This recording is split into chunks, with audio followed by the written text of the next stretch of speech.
Welcome, everyone, to our extended burst session on integrating technology and mathematics teaching, learning, and communicating. This is part of our Inclusive Practices in Mathematics series for the middle years, grades 6 to 9. We're continuing to use some anchor text in our thinking through this series. We've got some text by Katie Novak et al., as well as some ways for us to think about inclusive practices connected to Dr. Shelley Moore's thinking. We've also considered some supporting students' SEL and done some research around integrating the use of technology in classes. When we think about inclusive practices in mathematics, we're using a framework to guide our design and planning of our units and our lessons. When we think about what UDL is, we can do a sentence explosion.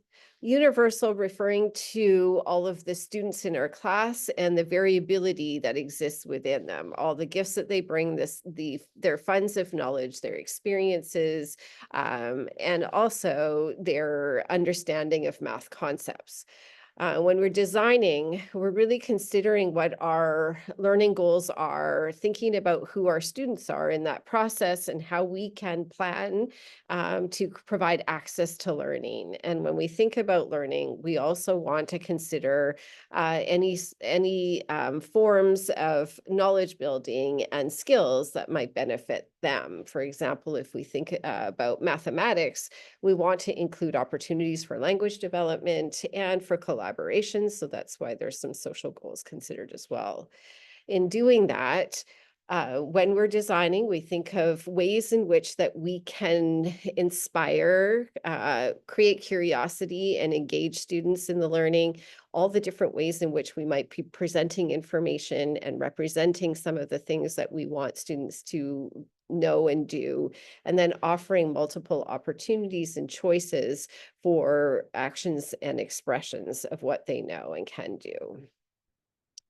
The NCTM shares that using the capabilities of technology is essential for educators and learners to inform and transform how they learn, experience, communicate, assess, and do mathematics.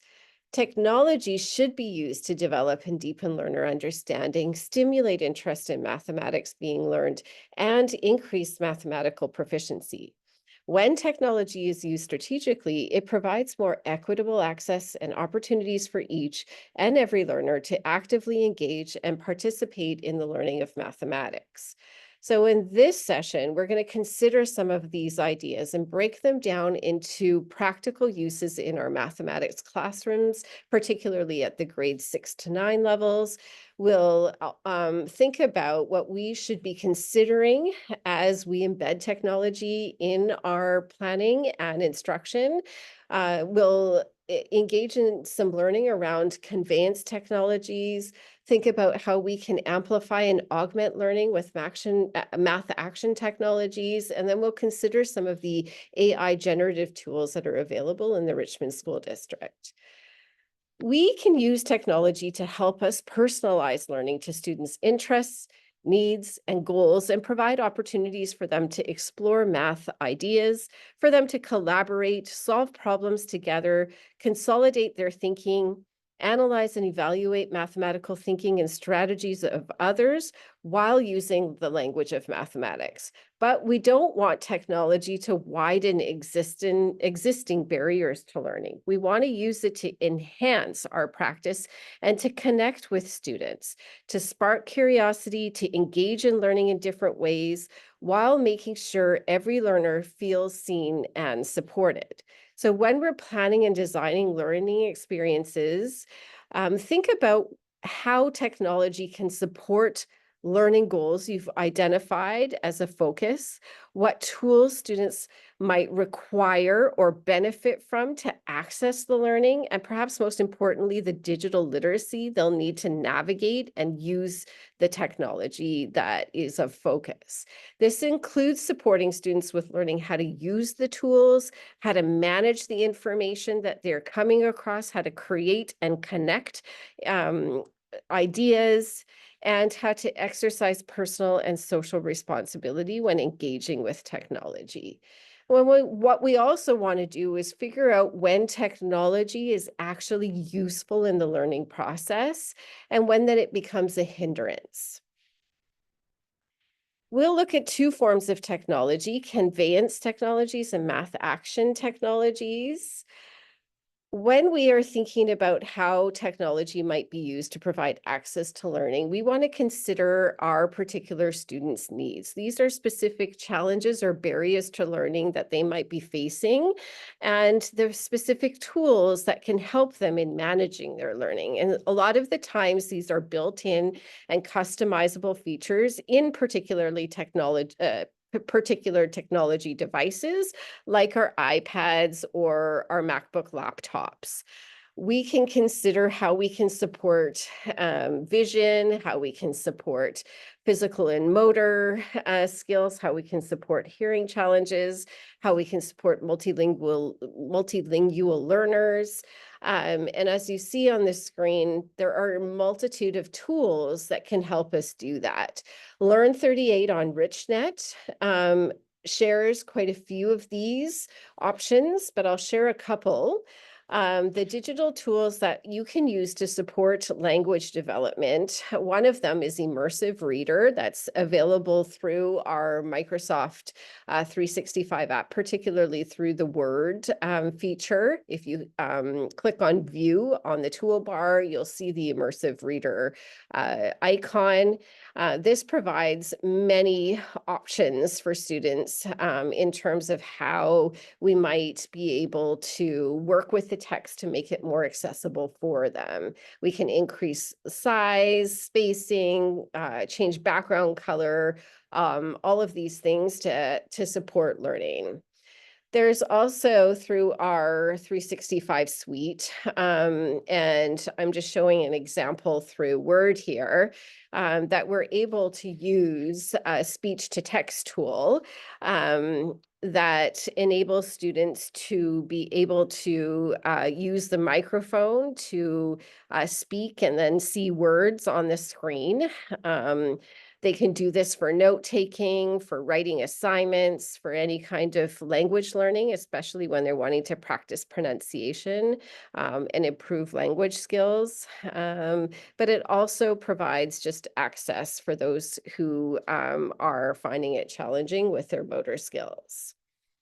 The technology for subtitles and closed captions are also available through our Office 365 suite. The instructions for how to use it through PowerPoint are at the bottom of the slide there, but the reason why this might be of support in terms of learning is it can help students follow along, especially if they process information more effectively through reading rather than listening, or if they have hearing challenges or multilingual learners. It also then supports learning by augmenting comprehension, creating opportunities to practice and use vocabulary, and also with reading fluency. Closed caption is particularly for when we are going to be showing any type of video as text. That feature can be turned on so people can follow the video along with the words. When we talk about math action technologies, this technology is also a valuable resource for providing multiple means of representation or even just engagement with learning, right? These particular tools provide opportunity for interactive learning, for visualization. Some tools give you immediate feedback if they're responsive and in the moment. They provide access to lots of different resources online, and if used correctly, can be providing equitable access to learning and opportunities for students to collaborate with one another.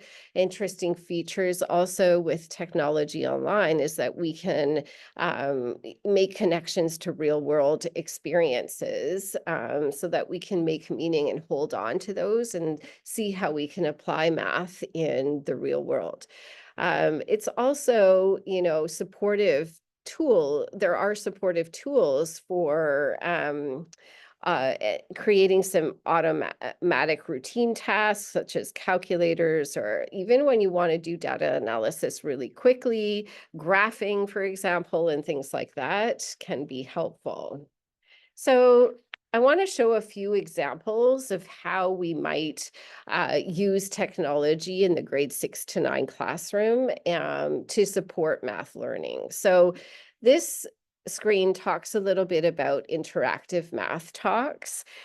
These are warm-ups, right? One problem is displayed at a time, and then students are given a few moments to quietly think and give a signal when they have an answer to a strategy. And sometimes like encouraging them to sort of extend their thinking. And it's a really good invitation at the beginning of a lesson because it helps us review, affirm, and then extend thinking, but also encourages them to work with others, to think independently, and to see how we can apply things in different ways. So an example is Splat up at the top. We have Solve Me Mobiles, all very interactive tools. What is the same? What is different? I'm also sharing another tool at the bottom here, which I'll talk more about later on, which is called Amplify Desmos Math. It offers lessons, and within the lessons, there are interactive features that give students an opportunity to think and do, but then they get that immediate feedback right away. So when we consider tools to use, oftentimes we want to think about why we're using them. And tools can be really helpful when it comes to supporting students in visual representation of things. It allows students to see or visualize mathematical problems and solutions through graphs and any other dynamic models. And Desmos has a free suite of math tools. On the left-hand side, you can see it's got a graphing calculator, a scientific calculator, and lots of other tools. But it also has an option to do further learning through their classroom application, where you can see some interactive learning. You can see that students will have an opportunity to do some collaboration. You can customize pertinent specific tasks so that they align with your learning goals. And it offers an opportunity for you to move from group to group to be able to get, information right away about what students can do and need more support with. And they're more investigative. And instead of providing answers right away, students are examining concepts in digital form. Also, through different applications, visual representations can help students grasp really complex and abstract concepts, like making them more concrete and accessible. For example, visualizing geometric shapes or graphing functions. And Tinkercad kind of helps us do that. This is looking at three-dimensional shapes and seeing how we might play with them to either be able to identify or draw their net diagrams, also a feature of GeoGebra, another tool. But students can explore the construction, views, and nets of these objects and strategies for determining surface area or volume as they're interacting with them. Polypad is a open canvas with free virtual manipulatives to engage students in mathematical exploration and discovery. There are on their site, they do have lessons, activities, and videos available to show you how to use many of their features. On this screen, you can see I've represented 3 different types of activities. In the top left, at grade 6, you might, as a teacher, record some instructions and then have a question that students need to respond to. I can change the canvas to have a grid background. And here students are investigating parallelograms and looking specifically at a rhombus and then trying to figure out what a formula would be to calculate area of it. And instead of using paper and pencil, a digital tool like this can help them easily cut the shape, move pieces around, connect them, and try to build understanding in that way. And the bottom of the page is a grade 9 activity where students could consider equations, but polynomial equations, where they're looking at preservation of equality based on these tools. And so a balance is used. In PolyPad, you can use almost any of their different manipulatives to represent equality. And so this enables students to kind of play around with tools to see how that balancing is working. And then they're able to record in symbolic form below what they're doing. And then on the right-hand side, this is also a grade 6 example for determining percent of a number and using a double number line to help you visualize it. So the top number line is written in percent, 0 to 100. And then on the bottom, we have another number line representing all numbers between 0 and the last number that we're getting to, which is 260. If we want to represent 40%, we can take another bar and kind of identify how much of that number line is occupied by that space, and then think about how much 40% would be. And so it really helps students visualize that concept. PolyPad offers a lot of features. We're going to talk a little bit later about when students are using it as a canvas for exploring ideas they can also be recording. Now, we can also use math tools to help us explore real-world contexts and problems. These are a few different resources that we can use. It's a powerful way to stimulate engagement and interest when we're having some connection to authentic and relevant concepts. For example, when we're able to model and produce graphs, so that at the top we have a connection to using slow reveal graphs. This is an instructional routine that we can be using to support students in, interpreting and analyzing graphs and asking questions. But in addition to that, we could be exploring, different forms of data. So at the top right, we have Tinkerplots. Tinkerplots allows us to get various forms of data that might be interesting to students. These are sometimes in American context, so you want to keep that in mind as you are exploring these ideas. And we want to also think about, what is most meaningful in the particular kinds of investigations that we're doing. Another beautiful site is Information is Beautiful, and we can look at data in different ways, but then gather information to go into a deep inquiry about things. So we want to think about what support students might need as they're analyzing and critiquing a given set of data.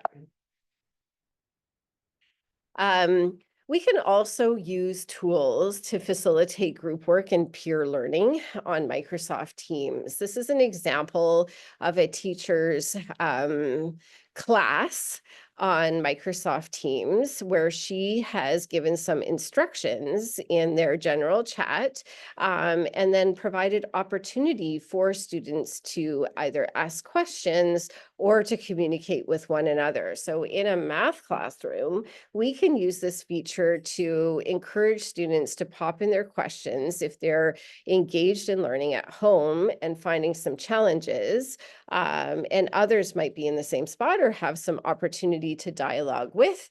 They can also be adding to the discussion on Teams in their school or class channel. These are certain iPad apps available for elementary mathematics. There are some specific to secondary, but I've talked about majority of those already. These are great for exploring lots of number concepts, even for number sense activities. There's some financial literacy connections, lots of things to explore on Learn 38 for that. We can also use technology to provide options for students to communicate about their math thinking. So for representing their understanding. I'm giving one example here for annotating photographs. Students can be taking photographs of things and using a digital tool to annotate it and show their thinking on photographs. This particular example is an investigation that students were doing around looking at cardboard boxes at their houses and then doing some thinking about surface area to figure out how they could explore different forms of boxes in different ways. So we're using their camera and markup tools. You can also use an application called Freeform or Sketch, or there's even Pic Collage that will do the same thing. Again, this is Polypad, and Polypad, like I said, is an open canvas for students to be able to use and then they can record their thinking in that there's a little circle at the bottom that enables them to record themselves as they're engaging with the tool. So I'm going to play a little example of a student going through that process. I'm going to solve the equation 4x minus 2 equals x plus 7 by using algebra tiles. I start by modeling the expressions on both sides of the equal sign. I have 4 x's on the left side and 2 negative 1s, and on the right side I have 1 x and 7 1s. Then I try and isolate the variable on the left side by using opposite operations. This means I have to add a negative x to both sides of the equal signs.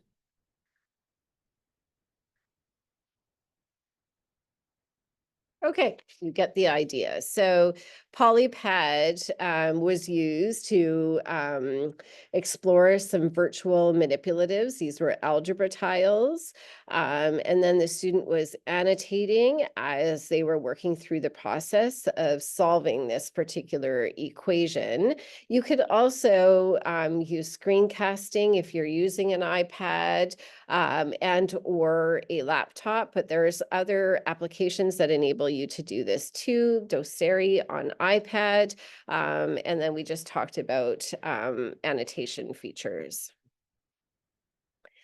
Now, there's a lot of opportunities and possibilities with the use of AI generative tools to support teacher planning and design, and obviously for differentiating some tools for teachers. In the Richmond School District, we currently are piloting the use of two. Certain teachers are piloting the use of two to look at if they will be adopted in the future. Magic School is one of them, and School AI is another. Copilot is offered through our Office 365 suite. What I want to do is think a little bit about how we can use these tools in a math classroom, because as these are relatively new tools in the field, they're continuing to grow their ability to compute and offer rich, rigorous plans and experiences for mathematics. So I mostly am going to consider how they might support math learning in general, rather than the creation of math content or the creation of math worksheets or lessons or unit plans. Let's take a look specifically at Magic School and the ability to differentiate and scaffold text. Say, for example, you are providing some informational text to students. Like this one is an example of like a possible inquiry where you might be investigating smartphone use and sleep, and doing a little school survey on that so that you can analyze your own school data or class data. We might start with building some understanding of the context. And so this informational text comes from Time for Kids, and it's written at a grade 3-4 level, but say our students are in grade 7, we can change the lexile of the text so that it becomes more appropriate for grade 7s. And you just use the text leveler app location in the tool. You input the website, and then it will do that translation for you. In addition to that, you can support students in reading of the text by using this text scaffolder app. It helps them to identify key vocabulary. There might be some comprehension questions there for them to kind of ensure that they've developed the understanding that they need to continue on with their investigation. So AI can be a really effective tool in helping to differentiate particular texts according to lexile. It's also in Magic School, they have a feature called Real World Connections. And what it does is if you put in the topic of study and you've given some information about what exactly it is that you are planning to explore, you'll get some ideas of contexts in which this particular topic connects to in life. And, you know, they're very basic type questions sometimes that come out, but it really does give some ideas for how we might build them out into more rich experiences with students. So this could be your generation of ideas. And then you want to think about how can we actually be building these into some open-ended numeracy tasks and inviting students to explore them in different ways, like on vertical non-permanent spaces. There's some resources on the bottom, on the left-hand side, to support you with thinking about how you might change some of these closed-ended questions into open-ended ones. When students are collaborating, it's very helpful to support them in developing discussion tools. And the sentence starters offer some frames for students to think about as they are engaging in those conversations, particularly when they are talking about their process for finding solutions and showing respect to one another while they're doing that. I think because, I believe the answer is, I disagree with the solution because, give students an opportunity to think about that. So I asked the sentence starters to come up with a list of at least 15 options. These were the first 13 that it shot out that could be used in various contexts to support conversation. The Magic School also offers an opportunity to come up with different forms of representation of understanding and learning. And so what I did is I put in a prompt that required it to look at the topic. I also put in the competencies. I suggested that they looked at our most current curriculum, And then it came back and said, would you like me to improve your prompt? And so I accepted that, and then saw what it offered as options for students to demonstrate learning. And it made me really think about whether those options actually align with some of the learning goals that I might have had for this particular task, and how they would align also with some of the proficiency criteria that I have in mind when students are demonstrating what they know. And I'm thinking also around, what are other options that we could be providing students? And so I've provided a resource there through Katie White, the Shift to Student Led, that talks about choice boards and playlists that, and the criteria for generating them. But one thing we might want to think of is how we might involve students in the design process of building playlists and choice boards too, right? Having them think about what they'd like to do and what they can do. School AI is another AI generative tool. What it does maybe a little bit differently than Magic School Bus is that it allows, not Magic School, is that it allows you to select the competencies and content from current BC curriculum before it creates. So this is generating a worksheet in a grade 9 class for operations with rational numbers.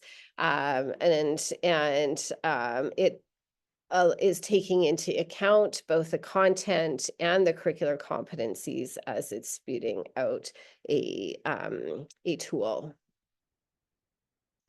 When we think about AI generative tools for students to use, we want to think about ways in which we can support students in using these tools responsibly. And the Ministry of Education and Childcare has put out some resources for not only our own consideration, but for us to consider as we are teaching students how to do these things, especially if we are integrating this type of technology in our classes. We do want to think about how we're protecting them and not putting their particular information into AI generative tools. We want to think about how we can be supporting them in understanding that AI is a tool for learning, but it should not be the entire source of learning. We want them to consider how they're using citations and evidence to support their product, how they're using it ethically. We want them to consider, who the source of information is. We want them to obviously be really transparent that they've used a device to support their learning and practice. But it is an invitation to say to students that before we start engaging with tools to support our learning or to get answers for things, these are the things that we need to be considering all the time. Magic School and AI also offer a feature for students, which is a chatbot, where students can enter a room and talk to an AI tool. And so what you can do with this is have students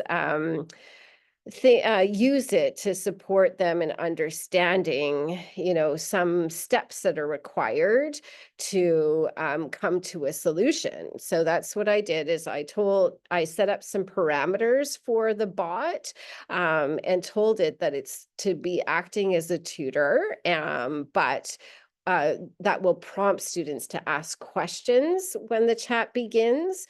But what I do find, though, is that this is sort of the output that the bot produced in relation to the topic around percentages. And it made me really think about how we might be guiding students to think more deeply about mathematical solutions being provided by these tools. And so this is where they can get into practice around critiquing. And on the right, there's some thinking prompts that you can be providing students and practicing this with them, having some, completed tasks by the bots and going through the process of critiquing to see what was helpful, what was missing, what was incorrect, and what they might do next time in this process. As always, there are more and more resources being added to RichNet. All of these tools for inclusive practices are going to be found at the bottom of the page in the inclusive practices tile. As you move forward with using technology in your class, think about what technology might be helpful in supporting students to have access to the learning. How might technology amplify student learning in mathematics, and how might you support students with growing their digital and critical literacy skills when engaging with technology? See you next time. Bye-bye.